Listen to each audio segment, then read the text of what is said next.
Bonsoir, good evening, good evening, good evening, good evening, and welcome to QI, where tonight we're looking at lungs, livers, and other bits beginning with L. Joining me are the luscious legs of Joe Brand. The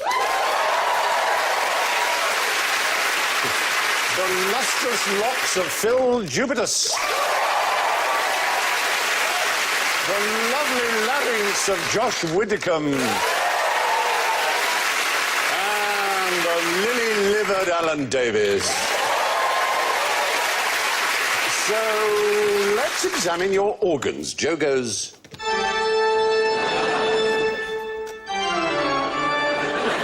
Phil goes...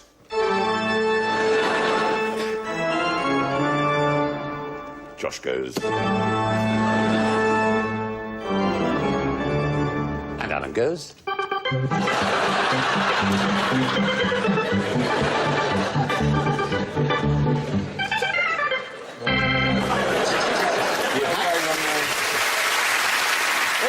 In this L series, we have a special bonus, which is if there's a lavatorial question, it's a spend a penny. There you go. Because L is for lavatory, there may be a question which involves something lavatorial. If you think you've spotted the question, wave your penny. So, let's have a look at question 1. What was the problem with the first ever contact lenses? Joe Brand. Well, they're made of hydrochloric acid. That would have been a serious problem. I presume they were massive and heavy and awkward and difficult. They were very awkward, massive and difficult. I'll give you 20 years either way to say what year they first appeared. 1920. Oh, that's weird. Whoa! Scary. No, it's not that. 1880, actually. Oh. It was in Germany, where they grind lenses extremely well. And there was one pioneer called August Müller, who could only wear them for half an hour, and then only after he had used cocaine on his eyes to numb them. Because they were very, very painful. He got excuse. Yeah. Oh, my eyes, they're so... Meine Augen. Oh, my eyesight is so irritable and keen. My eyes are talking nonsense.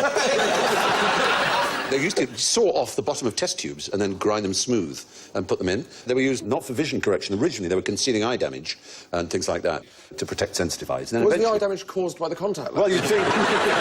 But then they got more sophisticated with it. By the 1920s and 30s in America, they were quite popular, but only with incredibly rich people. That's quite a big one, though. That is... In the 20s and 30s, they cost more than a car, one set. So it's only very rich daddies who would let... because their daughters didn't want to wear glasses. And if you watch Hollywood movies of the 30s and 40s, you will see that no actress wears glasses except an actress who is playing a part that is basically a librarian, a dowd, a frump. I'm not looking at you when I'm saying that. Whoa! Why, Miss Quimby, you're beautiful. Anyway, we have borrowed some objects from the world-famous British Optical Association Museum. And you each have, and I'm going to start with Phil. You have an optical object, and I'd like you to tell me what you think it might be. Oh, right. Well, it's got a lovely leather surround. Yes. Right, so why would you want to see things this red? Yeah. Was it for a nascent superhero communist man? Are they... Is that literally rose-tinted glasses? Are you feeling... Ah, the aces! The Star Council! The Guardian with a decent header font. Oracoria! His crosswords were easy then. Pump up the volume. Billy Bragg! Billy Bragg! As you can see, they look like flying goggles. Yeah, and that's what they are, but they're not for flying. Then they're not flying goggles. Driving. Well, they are Don't be for... picky, he doesn't like them. They are for pilots. They're for night pilots. It's so they can acclimatise their eyes for darkness. Oh. So they go to the canteen where the lady says, Good luck. flying tonight, love? Because if you're flying tonight, you've got extra eggs and bacon, because the chances were you wouldn't come back. I would say that rather they make everyone you bump into look like a Dutch prostitute. There is an element Dance for me, Stephen. Dance for me. You've made me. All right. You are a unique individual if you don't understand. No, I go. Why can't I dance without people laughing? I don't Enjoy it. I missed that lesson that everybody else went to at school where they were taught how to dance at a discotheque. Anyway, Alan, what have you got that's optical? It looks like a lovely pair of glasses. Yeah, it is. 3... Put them on and describe what you see. Well, you won't be surprised to hear that my vision is somewhat obscured. Yes. Look at the audience. audience. They make... And what can you see? They're like, kind of like binoculars where you can really see... Can you see me doing anything? No. They're not working, Alan. Dance.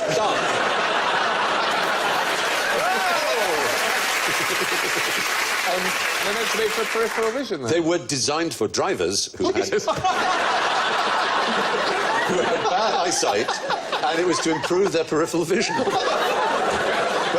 it clearly doesn't work. I mean, no chance of driving in these. You feel like that all the time. Well, that's unfortunate. Well, but thank you for trying them. And next up is Josh. What have you got? They're very fashionable, aren't they? Yeah. Now, what you haven't done, I will though- take the red pill. What you haven't... Oh, I see. Yeah, you haven't fully exploited their... Exactly. What have you got there? Corners. Now... Oh. No, they're exactly the same. Oh. So if I were to tell you that these arts, despite their modern look, they're actually way over 100 years old. They're mid-19th century. What do you think they might help with? If I were to say one of the great British love stories... Edward and yes. Mrs. Wow. Very They, good. they just keep getting... Yeah, the gift that keeps giving. But one of the great British love story movies. Strangers on a Train... No. You're in the right Brief area. Encounter. Brief Encounter. How did they meet, Celia Johnson and Trevor Howard, in Brief Train Encounter? station. It was... he She leans out the window. Pokes him in the eye. She gets something in her eye. She gets a smut in her eye. He's a doctor. He comes with a hanky. The basic thing is, from the open carriage days of railways onwards, because of steam, smuts, so on, people got really stung in the eyes. I'm sorry, these who's were speaking now? Railway spectacles. That makes no sense. And yet it's funny. So, if she'd had a pair of these, that wouldn't have been quite the film it was. It really wouldn't. It would have lasted about 10 minutes. If he'd had a pair of these on, he'd have poked her eye out. I think I could tell what they do better, Josh, if you dance for me.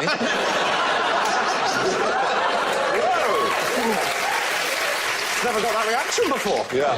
I wish I'd brought more Edam. Is that a kind of ecstasy cheese? Oh, there's the thing that drug dealers haven't thought of. Psychotropic cheeses.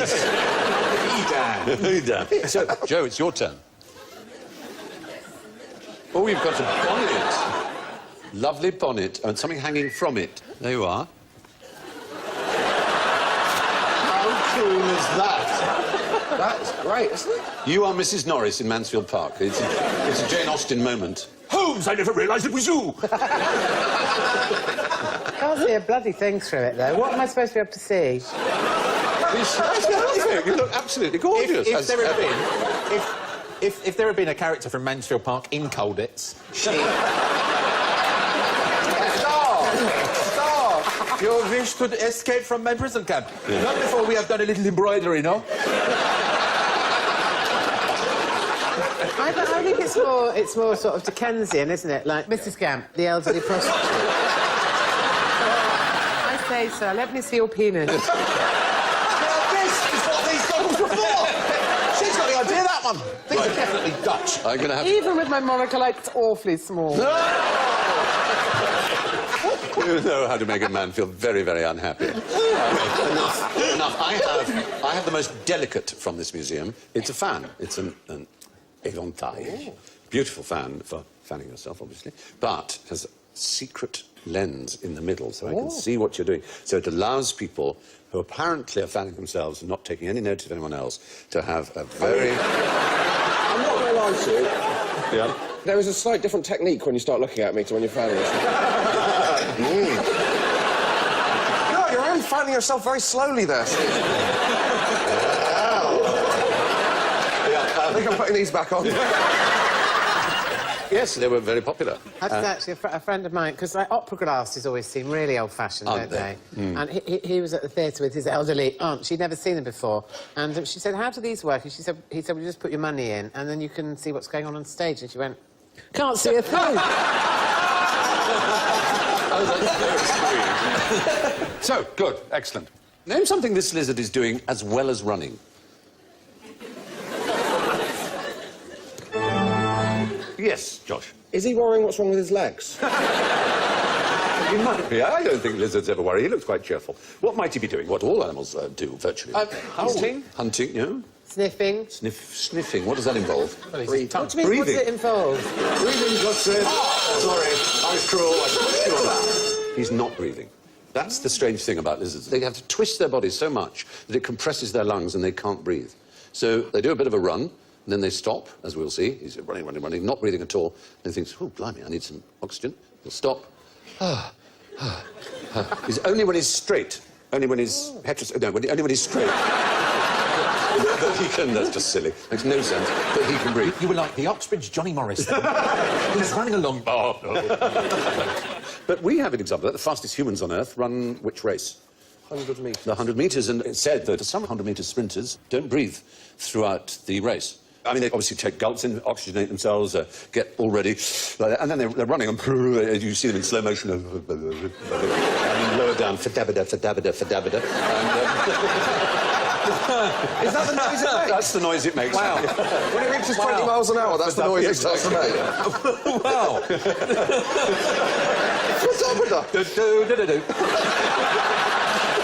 I happen to have a friend who is the judge in the Linford Christie lunchbox case. No, lunchbox case. Ah. What's that? I can't remember what it was about, but there was this issue of his lunchbox came up, Linford Christie's lunchbox, and the judge said, what exactly is a lunchbox? And I teased him about it. He said, no, I want you to understand, I knew exactly what it meant, but I have to ask on behalf of the jury. That's why judges are always quoted as saying, and so what is a Muppet, precisely? You say he was a member of the Beatles, or you say he was a ladybird, or something? No, it's but, yeah. I've got a thing. Has anyone else... Have you, darling? I think it's I can't walk and drink at the same time. I really struggle with it. Is that normal? No, I think it is. Who wants to throw in there? Well, I think you'd have to go slowly, because the motion creates a wave that will stop over the side of the glass. Exactly. It's just physics. Yeah, the ability to do two things at once. We can ask the audience and we can ask you. It's easier for the audience because of the way they're sitting down. All you have to do is revolve your right foot clockwise. That's easy, isn't it? And then with your right hand, make a 6. Is your foot suddenly going... I don't like that. Isn't that extraordinary? Right foot, what foot? Yeah. Right foot, That's foot, weird. Yeah. You have to really think about it. You really do.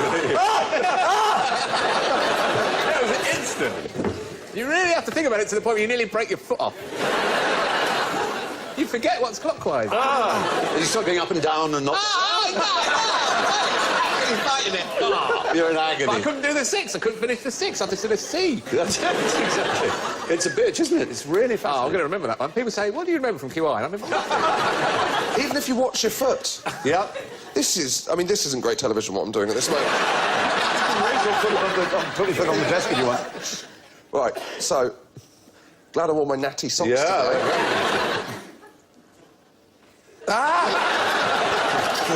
It is fascinating, isn't it? I can't even remember what a 6 looks like. Oh, little Alan, I'm so sorry. I'm a bit of walk. I'll be going around. It's trapped on the pavement. Well, you're absolutely right. Like a Dalek on the stairs. Did you find that when you're filming Jonathan Creek or something, that sometimes you suddenly kind of forget how to walk because the camera's on you and you... Oh, do I... do you get that or... No. Oh. Damn you. Sorry. All right. Lizards can't breathe and walk at the same time, and our audience are even worse. Lizards have 4 legs, but what's got 8 legs sits in the middle of a spider's web, but is not a spider. Oh. Joe Brand. 1.5 flies. Wouldn't that be 9 legs? No, and a half has lost a leg. It's been eaten. In theory, that is right. Yes, it wouldn't... Why... I hate it when you try and help a spider and it resists you, and then one of its legs comes off. Just get on the paper and... Oh, and daddy long legs, they're even worse. Yeah, I think they the are. spider could do the 6 and the clockwise with his 2 legs. It probably can easily. Yeah, it's laughing up its sleeve at us, if they have sleeves. 8 sleeves. It's laughing up its 8 sleeves. This does seem very bizarre. It sits in the middle of a web, has 8 legs, looks exactly like a spider, but it isn't a spider. Is it an unlucky octopus? A beached octopus.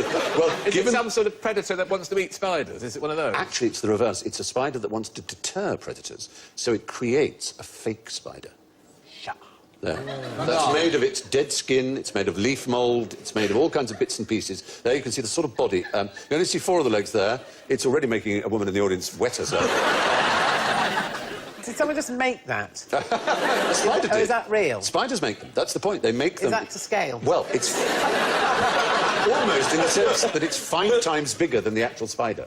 So the spider is quite small. It makes this enormous spider, and sometimes it lives in a pouch in the abdomen, and no one's quite sure why. They think it may be to deter predators because it looks too big, or it may be to suggest to other spiders that you can't steal this web because it's occupied. But it's like a scarecrow, really, isn't it? Basically, yeah. Or turning your lights on in your house to get just burglars off. Be a hobby. Yes. When your life is sitting in a corner of a shed eating flies, you've got to have something. It is in the middle of the Peruvian jungle where there are not so many sheds. They don't even eat them, do they? They drink them because they wrap them up in their silky web, and then the prey dissolves into a fluid, and then they suck it when it's a liquid thing. That's good eating. Yeah, isn't it? Yeah. The amazing thing is, and this is really extraordinary, is that another species of spider, altogether, as far away as you could virtually get on the planet, 11,000 or so miles away, across from Peru, in the Philippines, does almost exactly the same thing, and nobody knows if that's convergent evolution or whether it's actually a weird raft that managed to get all the way across that amount of work. It's God, Stephen, it's just God. Just God. I overlooked that possibility. Mysterious ways. Very mysterious ways. So that's the Peruvian spider that makes huge models of itself. Are those spiders to scale? Because I'm telling you now, Japan are going to be all over that. Oh no! Giant spider! I like this map behind Alec because it looks like it's the spider forecast. South America, large, red. It's like when you're when you're on a plane and they have the map with the little plane. If you turned it on and it was that... It also has random cities on it as well, doesn't it? It doesn't have, like, Paris, Rome... Yeah, King's Lynn. Venice. It's very strange. Never quite understood that. Very peculiar. Anyway, Peruvian spiders make huge models of themselves and put them in the middle of their webs. Speaking of things with lots of legs, why can I never seem to catch the perfect centipede? Yes, Is it because you're too pissed all the time? why, thank you for that. Just a guess. They never actually Lucky have. guess. They don't have 100 legs. They don't have 100 legs. Well remembered. They don't. We had it on this show. We did, but it was a long time ago. You're absolutely right, but that's not the reason we won't catch a perfect one, because you could have a perfect one that had 98 legs, because what would 98 legs mean? That it had how many pairs of legs? 49. 49. But why can't it have 100? With 50 pairs. Does it have to have an There odd is a number reason. of pairs Yeah, it has to have an legs? odd number of pairs. For some reason, all centipedes have an odd number of pairs of legs. But that's not the reason I can ever catch a perfect one, because a perfect centipede would have, say, 102 They're amazing. The legs. legs are amazing. They are They go in a kind of astounding. wave. Yes, they do. It's not... it's Not at the moment because it's climbing, but when it starts walking, they go in a wave. Ooh. That's only got Massive. I about wish they were 20. massive. They went down the high street. Oh, no! Oh, no. They were nice and benign and friendly. Hello, morning. Like if all vicars were centipedes or something. It's just a fact of life. Everyone just accepts it. Yeah. Anyway, moving on. If I caught a 102-footed centipede, that would be a perfect centipede. But I'm talking about why I can't catch a perfect one. They're elusive. They are elusive, but that would be not being able to catch one. Is it because nobody's have the perfect? That's a lovely point. No, it's really because if you chase them and you start to Their try legs and catch fall them, they jettison legs. They throw them at you. Well, they can. That's basically what they do. Exactly. They do. You've got it. That's what they do. In order to distract a predator, they will jettison their legs, essentially. So it stops their predator. Will go, ooh, I'll have a bit each of that leg, and meanwhile they're herring off. And God's weird, isn't he? He really is. A strange fellow. Very strange fellow. And there are lizards that use a similar technique. In Pakistan, the leopard gecko has a tail that it can shed, which will keep moving for really quite a considerable time after it's been discarded. About Keep moving, you say? Yeah. Yeah, that's one hot gecko. It's called autotomy. There's self-amputation, if you like. But it literally will drop its tail, and the tail will wiggle for half an hour after it's been separated from the parent body, which is, as you say, God is amazing. Yeah, so there you go. Autotomy. And speaking of abandoned body parts, which body part, beginning with L, did Queen Victoria leave with the Empress of France? There's Queen Victoria on the left, obviously, and there's Say the labia, and that would be just... I know. What are you going to say?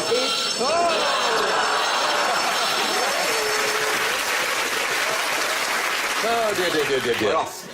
Is it her little finger? Is it Liver, a lock of Larry. hair? Lock of hair is the right answer. Brilliant.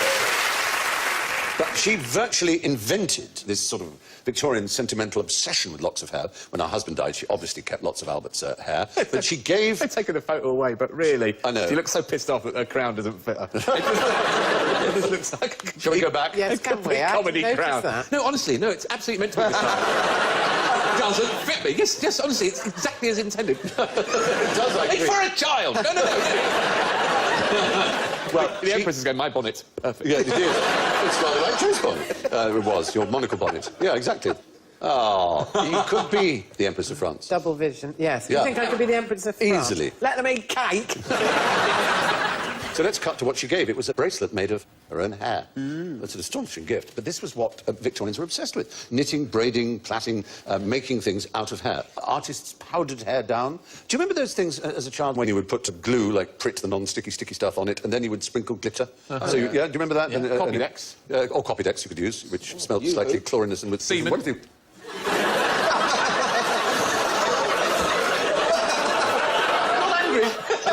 Disappointed. Oh, well. So that's what artists would do. They would glue on and then they'd sprinkle the powdered hair. So hair was a big kind of deal. Lord Byron was considered the most handsome and extraordinary figure there. You can see a little locket hanging from a hair. It's beautifully made as a braid with gold, as you can see. And that can be made to fit into a waistcoat or something. Here you go, Lady Castorby. This watch chain is made of my pubes. And now a poem. Lord Byron didn't necessarily give his own hair away. It's that he was so handsome and so adored that... That's a painting. What was wrong with his hand? It was generally agreed by all who met and knew him. He was a hugely charming man. According to his own diary, didn't he? No, he had... I mean, letters were written to him, and women sent him locks of their own hair. So he used locks of his Newfoundland dog, which he sent back to the women, which... They didn't notice. They thought it was Byron's hair. Lady Suffolk, I apologise for giving you mange with my latest gift. Meanwhile, I shall come round your house and I shall rotate my right foot and draw a 6 in the air. Well, poem? There's a very good reason why that was difficult for Lord Byron. Oh, of course, yes. He had a dodgy foot. Yeah. Despite that, he managed to achieve a great athletic feat. He swam. He swam the Hellespont. Straits of the Hellespont. You see, you know these things. You pretend to be an ignorant pig. I only went... You pretend... No, I meant to say you pretend to be pig ignorant.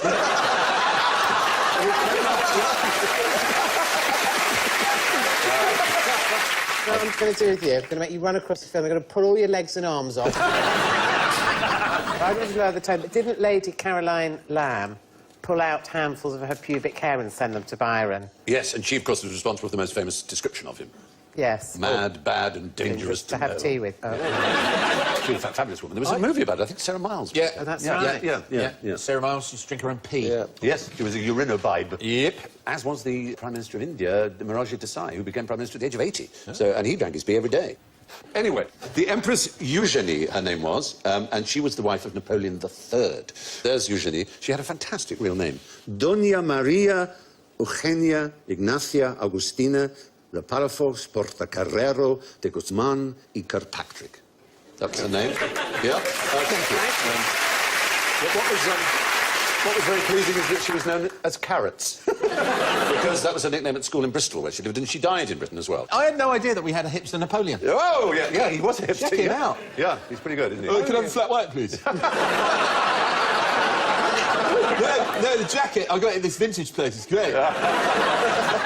Yes. Queen Victoria gave the Empress of France a bracelet made of her own hair. We move now to a less lovely Elle. Why would you put a leech on a leash? Is it a medicinal leech? It's a medicinal leech. Okay. Yeah. So basically, there are various places you can put it. Where might you want a leech to go? They've been used for medicinal purposes for centuries. They use them in the NHS today, don't they? Yes, they do. They absolutely do. Yeah. You put them on a wound, don't you, and they eat bits that are infected or... No, that's the maggots. You put maggots on. Maggots, yeah. And they eat leech is the dead actually... flesh. Have I travelled back in time? No. And migraine headaches are caused by a demon living in your... If you have a member reattached, a finger or some other member, it's kept in ice and then it's sewn back on, and it has a very good prognosis. But you can attach leeches, and what it does is it actually helps the capillaries join together and thrive. So it's like a kind of biologically active cauterising? Yes, yeah, it's really extraordinary. Oh, I don't care, I don't want it. I know. It doesn't really hurt much, no, no. What do you mean, how do you know? Well, I'm told it doesn't hurt. I don't know you and your public school ways. Right, time for a leeching. Yeah, it doesn't... Scrotum. Get fried. It doesn't hurt as much as double... It's time for his leeching. What do you want, Scrotum? It's time for your leeching, Fry. It doesn't hurt as much as Dr. Stavely slamming your dick in the desk, I admit. It's... I love to shock you. It's sweet. Do you remember John Wayne Bobbitt? Oh, yeah. John Wayne Yeah, Bobbitt. he went to Winchester. No, of course you remember Bobbitt, who's Yeah, 70s. his White 70s. Yeah, she cut his penis off and then threw it out the window of a moving car. So it took some finding. But then they sewed it back on and he made some money out of porn films, weirdly. He must have been rather impressed that a penis that took some finding was found. He must have thought, yes. That's when they found the right one. That would have been a disaster. Stop it. Yeah. I can imagine him at the lineup. Can I say number 3 again? You're too used to that programme, that's just sick. They were often popped up on a leash up the bottom to deal with intestinal problems. The inside. Yeah, or down the throat to deal with bronchial problems. Yeah, exactly. I know. Or you could actually use them on the scrotum for strained testicles. Have you ever had strained testicles? I'd rather have leeches on my balls. Very nice. Just a minute. Yeah, one doctor wrote a more... Strained testicles and custard. No, that's what prunes are. And as I say, these days they're used to encourage capillary growth on severed members. Doctors used to put leeches on leashes to send them up patients' bottoms. Now, what did Georgian gentlemen keep in the sideboard for after dinner? Small Georgian ladies. After 8. Porn. After 1713. Porn. Well, actually, it was something that disgusted a French observer, and he wrote about it in a letter. So you've got a chance here for serious points. Alan, quickly! He's done it before. Oh, there we are. 2 of you, 3 of you. Yeah, you've all got to get the points, except Joe, I'm afraid. The fact is, it was chamber pots, yeah. It was Rochefoucauld, not the famous Rochefoucauld, but another Rochefoucauld, François de la Rochefoucauld, who wrote in his diary, the sideboard, this was in Suffolk in 1784, the sideboard is garnished also with chamber pots in line with the common practice of going over to the sideboard to pee while the others are drinking. Nothing is hidden. I find that very indecent.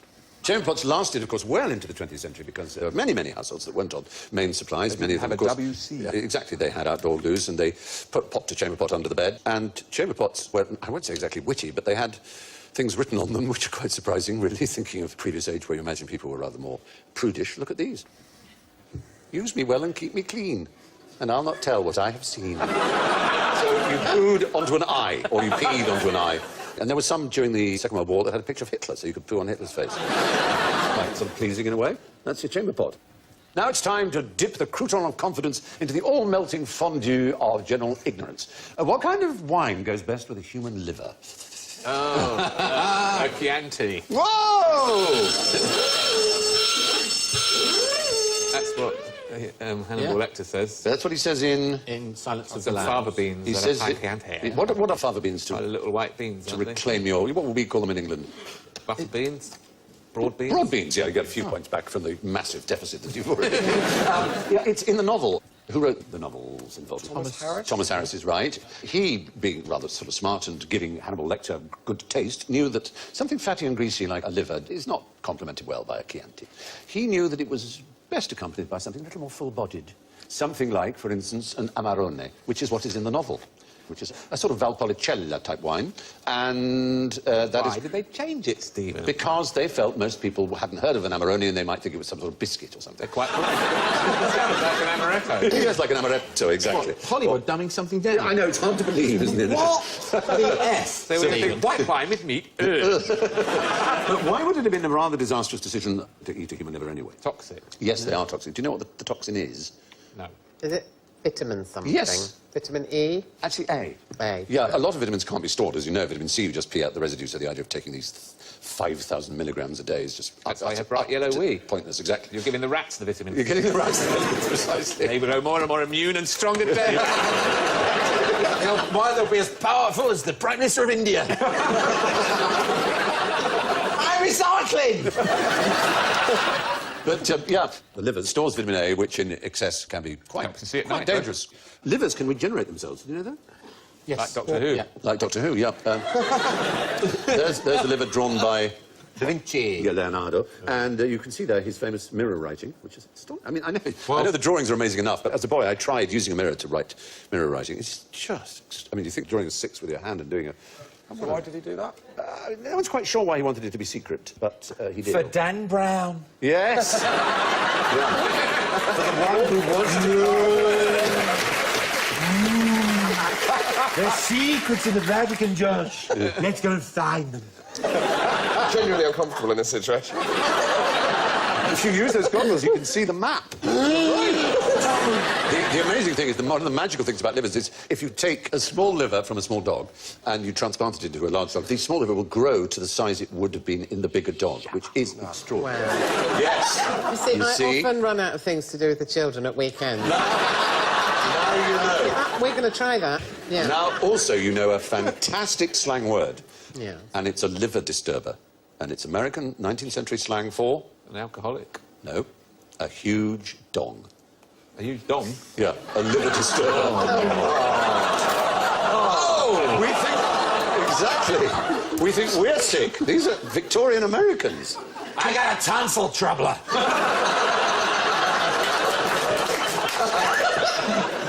Have you heard the prank call? It's a guy phones out the pizza place and he goes, "Do you deliver?" Oh, no. And he says, "Yes, we deliver." And he goes, "All right, I'll have liver, cheese, onion, olives. We don't have any liver. Do you deliver?" "Yes, we deliver." "Right, I'll have liver." Oh, that is... Very likely on the interweb. It's very fun. Excellent. I'll look it up. Now, who sat in the middle of the Last Supper? Jesus. Jesus. Oh. No matter how you pronounce it, it wasn't he. Judas. Nor was it Judas, the traitor. No one. Nor was it Peter. No one is the right answer. No one's in the middle. No, it's not that no one was in the middle. It's that no one sat. Oh, shut up. They're all standing. Yeah. No, they're not standing. You shut up. I don't shut up. You shut up. You don't tell me you shut up. Stop it now. Just stop it now. The thing is that in Palestine, which is a Roman province, they're like Romans. They lay on their stomachs like That Romans. can't be good for digestion, can it? No, you'd think not. But we know that that's the way they act, more or less, because in the Bible, now there was one leaning on Jesus' bosom, one of his disciples whom Jesus loved. And, that, you kind of see how that would have worked. That's how they lay to eat. Rather pleasing. Very odd, though. A bit odd to us, because we don't do Even that. in a picnic, you wouldn't really want to be lying on your front. I agree. No. I don't like it. I mean, I can't even, hot chocolate in bed, I have to sit up in order to swallow it. There's nothing. There is anything other than straightforward. We were just immediately thinking of the man who sang Brother Louis in the 70s. I live in a miracle. Sit up now. Oh, lordy, lordy bless. Now, nobody sat anywhere at the Last Supper. Everyone was lying down. Well, now, who's in charge of all the ants? Adam. Very good.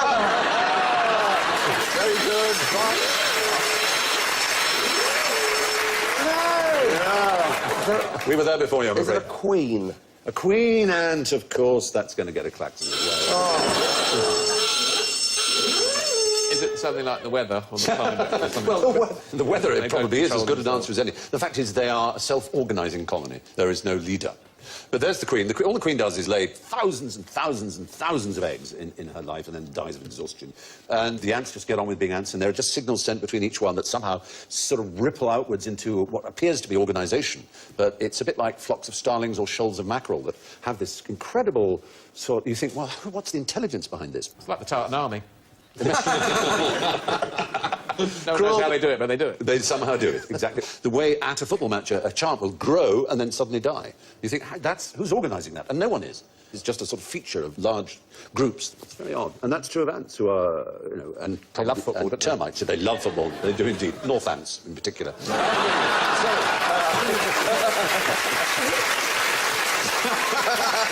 It seems there's no one in charge of the ants, but there is someone in charge of the scores, and that's me or I. And it's very interesting, because in first place, with a positive integer, 1 point, Phil Jupitus! On -6, in second place, Joe Brand! Highly respectable for him, it's a triumph. On -26, Alan David! Now, looking here, on -30, Josh Widdicombe!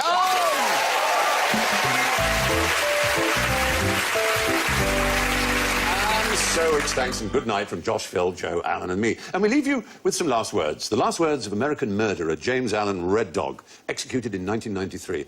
I'd like to thank my family and friends and Mr. Pankowski for supporting me and all the others who treated me with kindness. For the rest of you, y'all can kiss my ass. Good night.